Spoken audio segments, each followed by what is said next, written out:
Napakadaling recipe ng tupig na lulutuin natin sa kawali.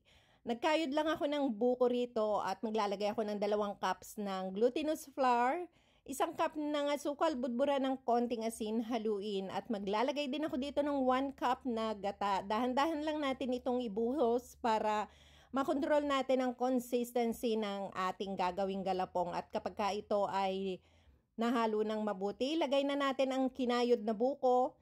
Magsasalab na rin ako dito ng dahon ng saging at papahiran lang natin ito ng coconut oil. Maglagay ng 2 kutsara ng ating galapong. Ibalot lang ito ng pahaba at irolyo natin ng pabilog. Lulutuin natin ito sa kawali sa mahinang apoy.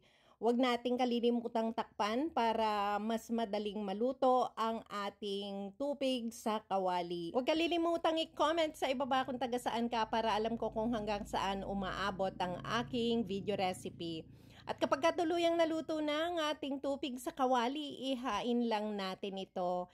Partneran natin ito ng mainit na kape.